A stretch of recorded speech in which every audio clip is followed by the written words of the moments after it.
પૃથ્વીના પોપડાની અંદર સમયાંતરે હલનચલન થતું હોય છે અને જમીનના સ્વરૂપો રચાય છે અને બદલાય છે.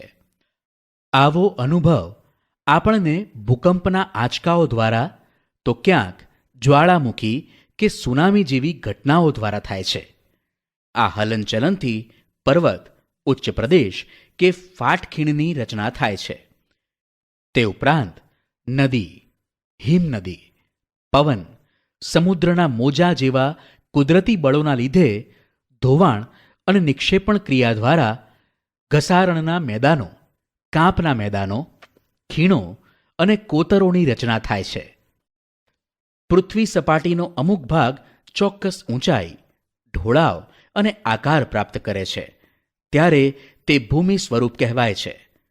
ભૂમિ સ્વરૂપના મુખ્ય પ્રકાર: પ્રદેશની ઊંચાઈ પ્રમાણે જમીન ભાગોને પર્વત, ઉચ્ચ પ્રદેશ, મેદાન વગેરે નામથી ઓળખવામાં આવે છે.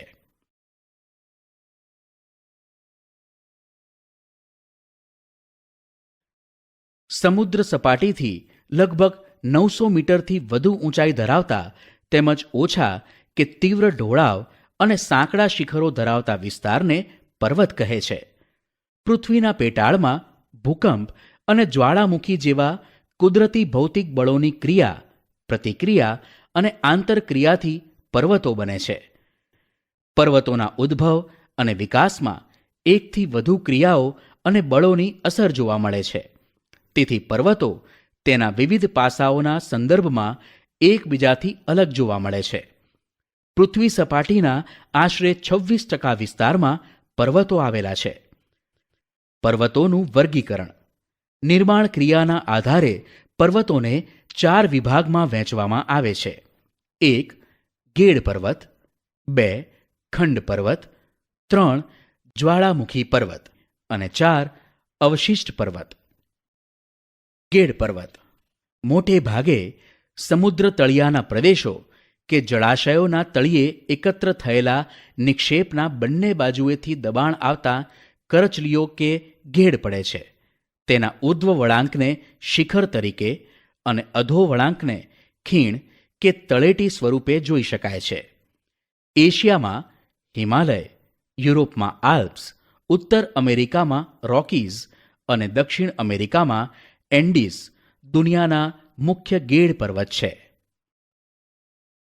ખંડ પર્વત ભૂગર્ભિક બળોને લીધે 2 ભૂમિ સ્તરો પર ખેંચાણ બળ લાગે છે ત્યારે તેમાં તિરાડ કે ફાટ પડે છે. આથી આજુબાજુનો ભાગ બેસી જાય અને વચ્ચેનો ભાગ સ્થિર રહે તો તે ખંડ પર્વત બને છે. નીચે બેસી જતા ભાગમાં ફાટખીણ રચાય છે. જર્મનીનો હોર્સ્ટ પર્વત તેનું શ્રેષ્ઠ ઉદાહરણ હોવાથી આવા પર્વતને હોર્સ્ટ પર્વત પણ કહેવામાં આવે છે. ભારતમાં આવેલા નીલગિરી, સાતપુડા, વિંધ્યાચલ પર્વત ખંડ પર્વતના ઉદાહરણો છે. જ્વાળામુખી પર્વત જ્વાળામુખી ફાટતા પ્રસ્ફોટનથી બહાર ફેંકાતા પદાર્થો શંકુ આકારે જમા થતાં તે જ્વાળામુખી પર્વત બને છે. ઇટાલીનો વિસુવિયસ, ઇક્વેડોરનો કોટોપક્સી, જાપાનનો ફ્યુજિયામા અને ભારતનો બેરન અંદમાન, પાવાગઢ અને ગિરનાર જ્વાળામુખી પર્વતના ઉદાહરણ છે. અવશિષ્ટ પર્વત ઘસારાના કુદરતી બળો સામે ટકી રહેતા શેષ ભાગોમાંથી અવશિષ્ટ પર્વત બને છે. હજારો વર્ષોથી પોચા ખડકો ઘસાઈને વહી જાય છે તથા નક્કર ખડકમાંથી બનેલ ભૂમિભાગ ઊંચા ભૂમિખંડ તરીકે ટકી રહે છે. તેને જ અવશિષ્ટ પર્વત કહે છે. ભારતમાં અરવલ્લી, નીલગિરી, પારસનાથ, રાજમહલ તથા પૂર્વઘાટ અવશિષ્ટ પર્વતના ઉદાહરણ છે. પર્વતોનું મહત્વ: પર્વતો દેશ કે પ્રદેશની સીમા સરહદ અને કુદરતી દિવાલ સમાન છે. પર્વતો એક તરફ ઠંડા પવનથી રક્ષણ કરે છે તો બીજી રીતે ભેજવાળા પવનો રોકીને વધારે વરસાદ આપે છે. પર્વતો નદીઓના ઉદ્ગમ સ્થાન છે. તેમાંથી નીકળતી નદીઓ દ્વારા ફળદ્રુપ મેદાનોનું નિર્માણ થાય છે. વધારે વરસાદવાળા ઊંચા હિમાચ્છાદિત પ્રદેશમાંથી બારે માસ વહેતી નદીઓ જળ ભંડારનું કામ કરે છે. જળ વિદ્યુત ઉત્પન્ન કરવા માટે તે જરૂરી છે. ઉપરાંત પર્વતો જંગલ સંપત્તિ, ખનિજ સંપત્તિ અને પ્રાણી સંપત્તિના ભંડાર છે. પ્રવાસન ઉદ્યોગ, ચલચિત્ર ઉદ્યોગ તથા પર્વતારોહકો માટે પર્વતો આશીર્વાદરૂપ છે. વિશ્વની કુલ વસ્તીના 10મા ભાગની વસ્તી માટે રહેઠાણનું સ્થાન છે, જેના શ્રેષ્ઠ ઉદાહરણ છે મેક્સિકો અને બગોટા. અહીં કેટલાક પર્વતો પર વિકાસ પામેલા શહેરોના નામ તેમના દેશ અને ઊંચાઈ સાથે દર્શાવેલ છે. સમુદ્ર સપાટીથી આશરે 180 મીટરથી વધુ ઊંચાઈ ધરાવતા તથા ટોચ ઉપરથી પ્રમાણમાં પહોળા અને સપાટ ભૂમિભાગને ઉચ્ચ પ્રદેશ કહેવામાં આવે છે. પૃથ્વી સપાટીનો 18% ભાગ ઉચ્ચ પ્રદેશો રોકે છે. ઉચ્ચ પ્રદેશોનું વર્ગીકરણ. ભૌગોલિક સ્થાન અને સંરચનાના આધારે ઉચ્ચ પ્રદેશોને 3 ભાગમાં વહેંચી શકાય છે. 1. આંતરપર્વતીય ઉચ્ચ પ્રદેશ, 2. પર્વત પ્રાંતીય ઉચ્ચ પ્રદેશ અને 3. ખંડીય ઉચ્ચ પ્રદેશ. આંતરપર્વતીય ઉચ્ચ પ્રદેશ ચારે બાજુથી ઊંચી પર્વતમાળાઓથી પૂર્ણ રીતે કે આંશિક રીતે ઘેરાયેલ ભૂમિભાગને આંતરપર્વતીય ઉચ્ચ પ્રદેશ કહેવામાં આવે છે. તિબેટનો ઉચ્ચ પ્રદેશ અને મોંગોલિયાનો ઉચ્ચ પ્રદેશ જેના ઉદાહરણ છે. પર્વત પ્રાંતીય ઉચ્ચ પ્રદેશ પર્વતોની તળેટીમાં એક તરફ સીધો ઢોળાવ ધરાવતા પ્રદેશને પર્વત પ્રાંતીય ઉચ્ચ પ્રદેશ કહેવામાં આવે છે. પેન્ટાગોનિયા, પિડમોન્ટ અને ભારતમાં માળવાનો ઉચ્ચ પ્રદેશ જેના શ્રેષ્ઠ ઉદાહરણ છે. ખંડીય ઉચ્ચ પ્રદેશ ભૂગર્ભિક હલનચલનથી ઊંચકાયેલા ભૂમિભાગને કે મોટા ભૂમિભાગ પર લાવાના સ્તરો ખૂબ ઊંચાઈ સુધી ઠરવાથી ખંડીય ઉચ્ચ પ્રદેશનું નિર્માણ થાય છે. ભારતમાં મહારાષ્ટ્રનો લાવાનો ઉચ્ચ પ્રદેશ, બ્રાઝિલનો ઉચ્ચ પ્રદેશ, અરબસ્તાનનો ઉચ્ચ પ્રદેશ, સ્પેન, ગ્રીનલેન્ડ, એન્ટાર્કટિકાનો ઉચ્ચ પ્રદેશ જેના ઉદાહરણ છે. ઉચ્ચ પ્રદેશનું મહત્વ. ઉચ્ચ પ્રદેશની લાવાની ફળદ્રુપ જમીન હોય તો કપાસની ખેતી માટે અનુકૂળ બને છે. પ્રાચીન નક્કર ખડકના ઉચ્ચ પ્રદેશમાંથી લોખંડ, મેંગેનીઝ, સોનું જેવી કિંમતી ખનિજો મળે છે. જેમ કે ભારતના છોટા નાગપુરનો ઉચ્ચ પ્રદેશ, આ જ ઉચ્ચ પ્રદેશના ઢોળાવો પશુપાલન માટે ખૂબ જ મહત્વના છે. પ્રવાસન અને ફિલ્મ શૂટિંગ માટે ઉપયોગી છે. જાણવા જેવું, ગુજરાતના સૌરાષ્ટ્ર દ્વીપકલ્પની લગભગ મધ્યમાં ઉચ્ચ પ્રદેશની રચના થયેલી છે. સમુદ્ર સપાટીથી 180 મીટરથી ઓછી ઊંચાઈએ આવેલા સમતલ કે સપાટ ભૂમિભાગને મેદાન તરીકે ઓળખવામાં આવે છે. તે પૃથ્વી સપાટીના લગભગ 55% ભાગ પર ફેલાયેલ છે. દુનિયાના મોટા ભાગના મેદાન નદીઓ દ્વારા ઠલવાયેલ માટીમાંથી નિર્માણ પામ્યા છે. નદીઓ સિવાય કેટલાક મેદાનોનું નિર્માણ પવન, જ્વાળામુખી અને હિમ નદીઓ દ્વારા પણ થાય છે. મેદાનોનું વર્ગીકરણ. નિર્માણના આધારે મેદાનોનું વર્ગીકરણ આ પ્રમાણે કરી શકાય. 1. કિનારાના મેદાન, 2. ઘસારણના મેદાન અને 3. નિક્ષેપણના મેદાન. કિનારાના મેદાન. આ મેદાનનું નિર્માણ મુખ્યત્વે સમુદ્ર કિનારા એટલે કે પૃથ્વીની ભૂગર્ભિક હિલચાલને કારણે સમુદ્ર કિનારા નજીકનો ખંડીય છાજલીનો ભૂમિભાગ ઊંચકાય ત્યારે બનતા મેદાનને સંરચનાત્મક મેદાન કહે છે. આવા મેદાન મોટે ભાગે ભૂમિખંડના કિનારે જોવા મળે છે.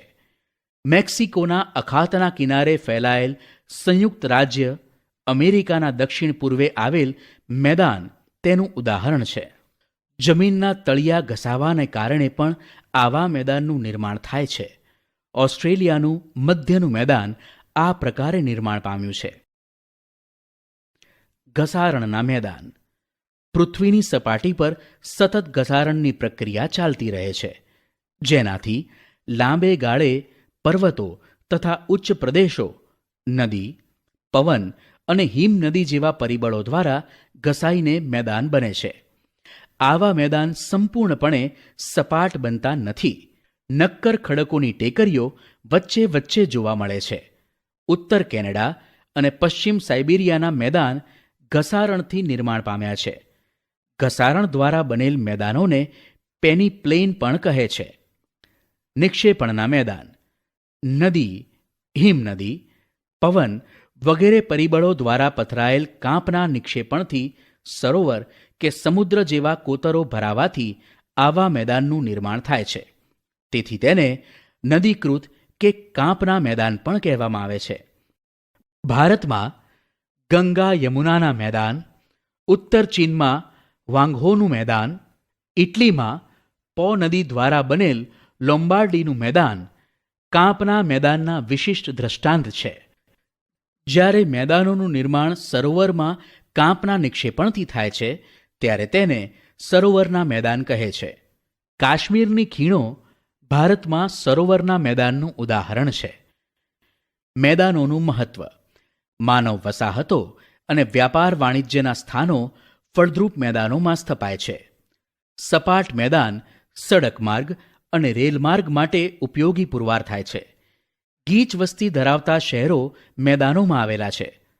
ફળદ્રુપ જમીન ખેત ઉત્પાદન માટે વધુ ઉપયોગી છે. ખેત પેદાશો ઉદ્યોગો માટે કાચો માલ પૂરો પાડે છે. ઉપસાગર સામાન્ય રીતે મહાસાગરના જળભાગનો આંશિક ભાગ એટલે ઉપસાગર, જે જમીન ફરતે ખુલ્લા વિશાળ સરોવર જેવો આકાર ધારણ કરે છે. ઉપસાગરો વિશાળ અને નાના કદના હોઈ શકે છે. ભારતમાં બંગાળનો ઉપસાગર તેનું શ્રેષ્ઠ ઉદાહરણ છે. અખાત જ્યારે કોઈ જળ વિસ્તાર 3 બાજુથી ભૂમિથી ઘેરાયેલ હોય ત્યારે તેને અખાત કહેવાય છે. ઉદાહરણ તરીકે ખંભાતનો અખાત અને કચ્છનો અખાત. ભૂશીર ભૂશીર એટલે ભૂમિનો લંબાત્મક છેડો જે જળ ભાગમાં ફેલાયેલ હોય છે, જેને સમુદ્ર રેખા તરીકેની સંજ્ઞા પણ આપી શકાય. દાખલા તરીકે કન્યાકુમારી અને કેપ ઓફ ગુડ હોપ. ટાપુ જે ભૂમિભાગ ચારે બાજુથી જળ વિસ્તારથી ઘેરાયેલ હોય તેને ટાપુ તરીકે ઓળખવામાં આવે છે. ઉદાહરણ તરીકે લક્ષદ્વીપ, આંદામાન નિકોબાર, શંખોદ્વાર એટલે કે બેટ દ્વારકા, પિરોટન, નરાબેટ, પિરમબેટ, શિયાળ બેટ વગેરે. ખીણ પર્વતોની હારમાળા વચ્ચે આવેલો નીચાણવાળો ભાગ એટલે ખીણ. ગેડ પર્વતો અને ખંડ પર્વતોના નિર્માણ વખતે તથા નદી હિમનદીના ઘસારણ કાર્યના પરિણામે ખીણોની રચના થાય છે. દાખલા તરીકે કાશ્મીર ખીણ. સામુદ્રધુની બે જળ વિસ્તારોને જોડતી સાંકડી જળપટ્ટીને સામુદ્રધુની કહે છે. ઉદાહરણ તરીકે પાલ્કની સામુદ્રધુની ભારત અને શ્રીલંકા વચ્ચે આવેલી છે. સંયોગી ભૂમિ બે જળ વિસ્તારોને અલગ કરતી સાંકડી ભૂમિપટ્ટીને સંયોગી ભૂમિ કહે છે. ઉદાહરણ પનામા ઉત્તર અને દક્ષિણ અમેરિકા ખંડ વચ્ચે આવેલી છે.